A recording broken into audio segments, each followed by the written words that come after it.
Welcome back, guys. This is the round of 4. Yes, indeed.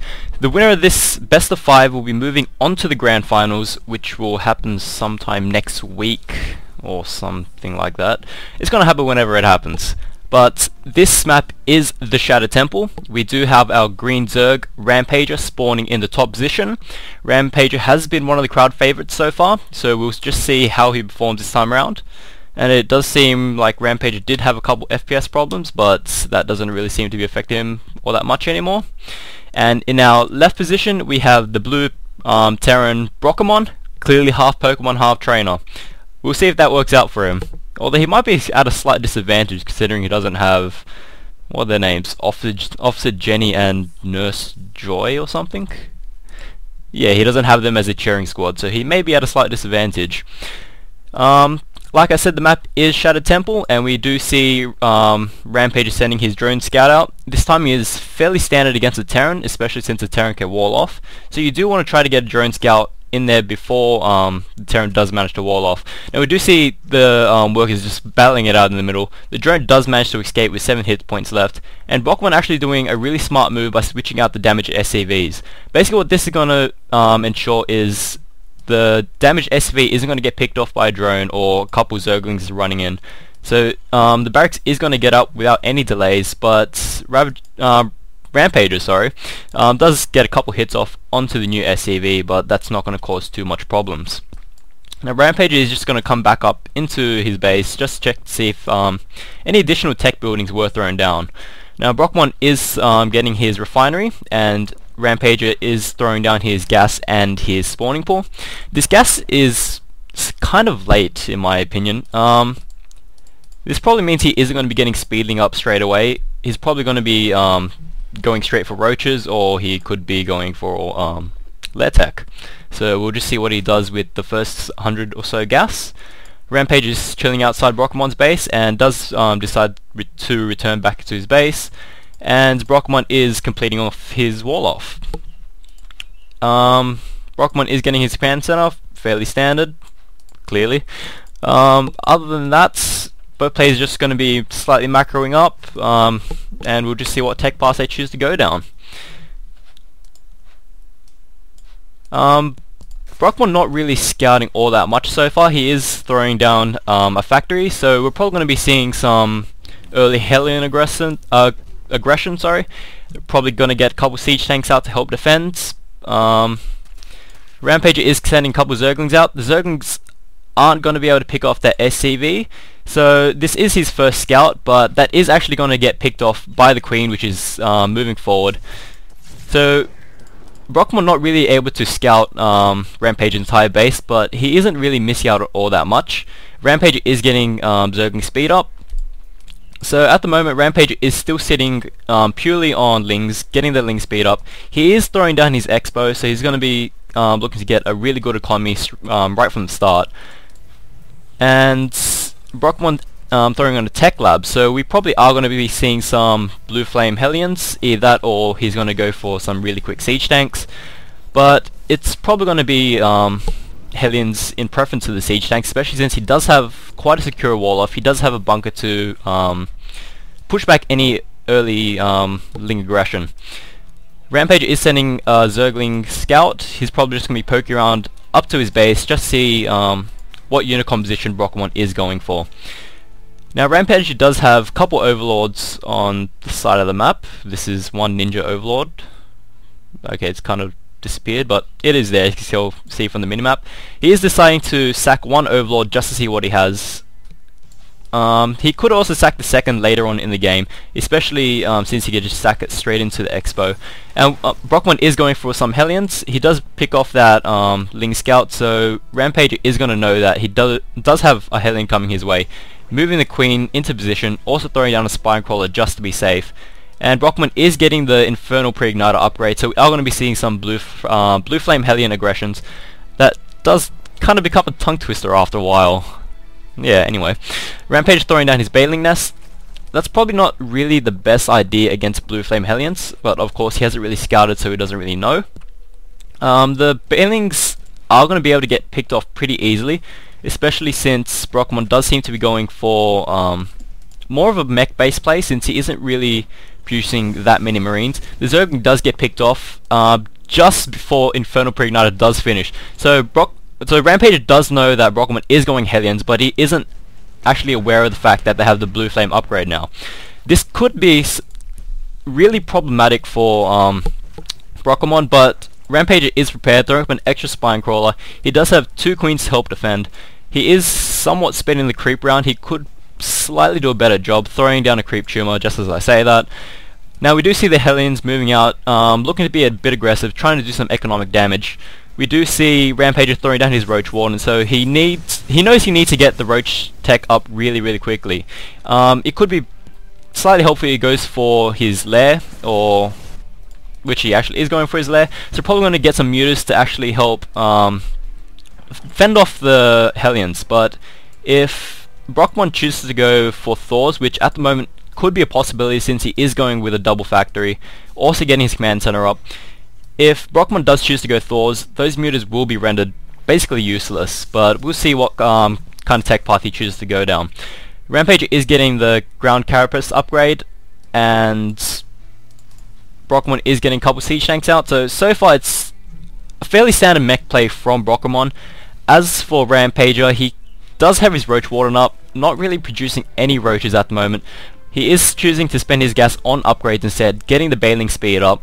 So we'll see if this tier 1 unit composition is going to be able to fend off Brockemon's mech play. Now Brockemon is getting his second base up. He is looking to fortify it with a bunker. He's probably going to siege up his siege tanks. Actually no, he doesn't have siege mode yet, only just started. So the Hellions are looking to be a bit aggressive again, but they are going to retreat to the base. So probably just poking around just to see if Rampager has any units at the front that he can pick off. Now Rampager does have control of the Xel'Naga Tower, so he is going to be able to see if Brockemon does choose to go for his third. Now the Hellions are once again just poking around, just as I think they're going for an attack. And it does seem Brockemon seems to be slightly indecisive at the moment, probably going to pick off that creep tumor that was just thrown down. So this is actually going to hamper Rampage a slight bit, because he actually needs to spread his creep out to be able to deal with these Blue Flame Hellions. He could drop this creep tumor down, probably going to be doing that at some time. He does throw another creep tumor down with his queen, and we still don't see any roaches from Rampager. We do see a mainly Zergling based army. He is getting the Carapace upgrade still. He's probably going to be getting the melee attack. He is getting his Infestation pit up, so as well as a Spire, so he probably is going to go for those mutas to try to fend off these Hellions. But at the moment Brockemon is going for a third factory, so he is going to be going predominantly mech. At this point we're probably going to be seeing an armor get thrown up, going for those Thors, because the Thors against Zerglings, especially with the support of the siege tanks, is going to tear all hell up. So Rampager in a slightly bad situation at the moment, not really scouting Brockemon's base. Same thing applies for Brockemon, but he just happens to get the better stick, or better end of the stick for build orders. Now he is repositioning his Spine Crawlers. That is going to help defend, especially since that's going to create small choke points which the units will have to be funneled through. That will make the Bailings more effective. It's going to slow down their movements even further, especially since mech is already pretty slow as it is. Now Rampager does have the mutas out, probably going to be looking to be a bit aggressive in the SCV line. If we look at his mineral line, he does have a couple turrets up. That's actually pretty decent placement, because that's going to push back any muta harassment that actually comes his way. But he is going to be repelled by the Marines and the missile turrets, so these mutas at the moment have actually been quite a money sink. If we look at Brockemon's main base, he is getting more supply depots, obviously. He does have a couple missile turrets. The placement is actually pretty decent. He does have only one tiny position that's actually vulnerable, since he can fly straight through here. But at the moment, Brockemon is actually looking in quite a good position. He is flying his third command center off into this bottom expansion here. Now the Hellions are pushing out again, scanning to take out those creep tumors. That's going to slow down Zerg's movements even more. So at the moment, Rampager actually needs to either get a third up because he wants to be ahead of bases, which he actually does have up now, which I didn't exactly see. Rampager actually does have a couple drones just sitting here, so that's probably a slight miscontrol. Now moving all those drones into his third base. The mutas pushing out again to be a bit aggressive, and we'll just have to see if the mutas are actually able to do any damage at the moment. Rampager is going for the Carapace upgrade level 2, whereas Brockemon is going for vehicle weapons and vehicle plating upgrades. So at the moment, Rampager still doesn't have any roaches down whatsoever. He does have double evo chamber to get those upgrades, but only one of them is actually upgrading at the moment, so that probably was not the best of ideas. He does have his roach warden down, but still we don't see any roaches out on the field. We have 57 drones for Rampager versus 53 SCVs for Brockemon. Now, Brockemon does have one Thor on the field, probably going to look to get some more. And if we check the factories, he is producing 2 Thors at the moment. He is going to be switching the factory with the barracks. So he's going to be attaching a reactor onto the factory. So we're going to be seeing a predominantly Thor-based and Hellion-based army, which is actually going to be pretty good. The Blue Flame Hellions are going to be able to deal with these Zerglings very efficiently, especially it's going to be efficient at dealing with the Banelings as well. The Thors are going to be able to take out the mutas pretty easily if Rampager doesn't choose the magic box, which could or could not happen. Now, Rampager does know the Thors, right? He did take a couple of hits from the Thors, so he's actually gonna have to probably look into changing his tech path at the moment, because if you go mainly Zerglings, Banelings, mutas against this predominantly mech army, you're gonna run into a lot of trouble. Now, Brockemon is sending a Hellion to the Xel'Naga Tower. He is gonna see all the Zerglings there. That is gonna get picked off. So we'll just have to see what Rampager chooses to do from now. He does have a couple of Festers, which will help. The Hellions are pushing out into the middle of the field. He knows that the Zerglings are out of position. He's going to take most of them down. Numbers of Zerglings getting cut in half. That's probably going to take an extra couple of hits as well. And as you can see, Blue Flame Hellions did kind of take out most of Rampager's Zerglings pretty easily. He does have a significant number of Banelings, but against this number of siege tanks, number of Thors, number of Hellions, it isn't going to really be doing all that well. Now, Brockemon is sending a couple Hellions out just to scout for Rampager's third, and he actually is going to find this base, which is relatively undefended. He only has one queen up, no static defense, so most of these drones are probably going to get taken out. So this is actually going to deal quite a bit of damage to Rampager's economy. Probably around 5 or 6 drones did get taken out there. It's not going to deal that big of a blow, but it's still going to do something. Rampager is pushing out with his Hellions and looking to saturate his third base. He did get pushed back by the mutas, and the mutas did spot the SCVs going down to the third, so he does know that is up. But with 3 missile turrets and a planetary fortress, that base is actually going to be pretty secure. Brockemon is pushing in. The Hellions actually dealing quite a lot of damage at the moment. The Thor's going to come in. That's going to tear it all hell up. Siege tanks sieging up. Hellions are going to roast away all these Zerglings, and he's going to lose couple Hellions to the Banelings, but that's not going to deal all that much damage. Infestus is throwing down fungal growth. If he does throw down a couple of fungal growths on the Hellion, I'm screwing up so many words today. If he continues with the fungal growth on the Hellions, it's going to be able to take them out pretty easily, especially since in the latest patch there was a buff to the fungal growth's DPS. Well, not DPS, but actually, yeah, DPS. Damn, I'm dropping the ball today. Brockemon is looking to try to contain the Zerg. The Thors are going to be pushing back any Overlord drops, which isn't really a possibility at the moment since he doesn't have speed upgrade or the ventral sacks. The mutas are going to get taken out, and Brockemon pushing in with the Thors, throwing down the scan to possibly look for any burrowed Banelings. Now the Banelings are moving in. He does manage to snipe out one Thor. The mutas moving in, try to snipe out a Thor. He is taking a lot of damage from the Thors. He's looking to snipe out a couple of siege tanks. That's going to help keep his Zerglings alive a bit, but at the moment Rampager really needs to get rid of these Thors somehow. He actually needs to get out a couple of roaches. Brockemon does manage to take out that entire drone line. He's probably going to be taking out most of these Overlords as well, so the Zerg's supply count is going to be dropping pretty rapidly here. if we look at the unit composition again, there are 39 drones to 61 SCVs. So the Zerg's actually going to be in quite a bad economic position, especially since the Terran also has the mules to use instead.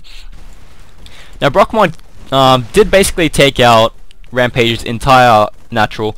He's going to be sending another 2 Hellions into his third just to do some more damage, but there is 2 spine crawlers in place and the Queen is still there to defend. So he's probably not going to be able to do all that much. He does manage to take out a couple of drones, and Brockemon is moving in for the kill at the moment.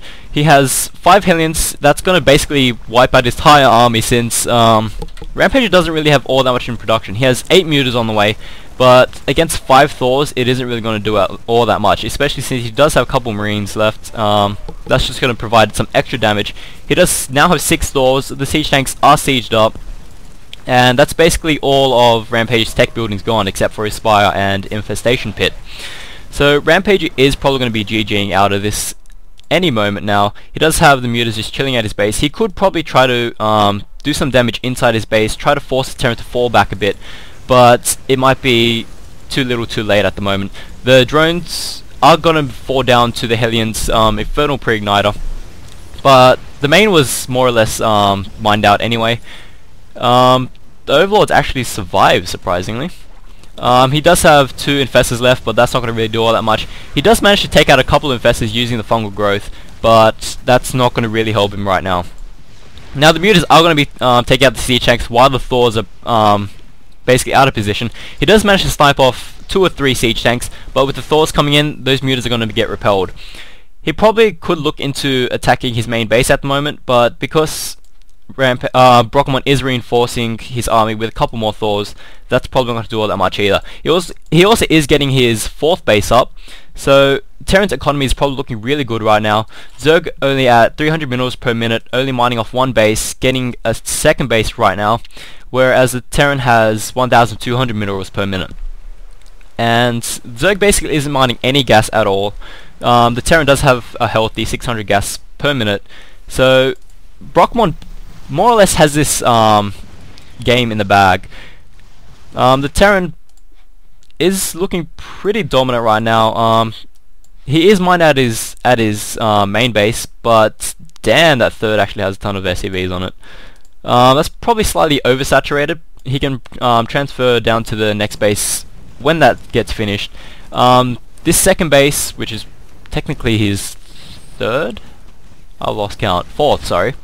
Rampager does GG out, so we are going to move on to game 2. Now remember, this is a best of 5, so Rampager still has a chance to come back in this. I wish him all the best, because he is the crowd favourite so far, but we'll just have to see how well he performs in the following matches. This has been Crucius for UCID and New South Wales StarSoc, as well as IntoStarCraft, and I'll be right back with game 2.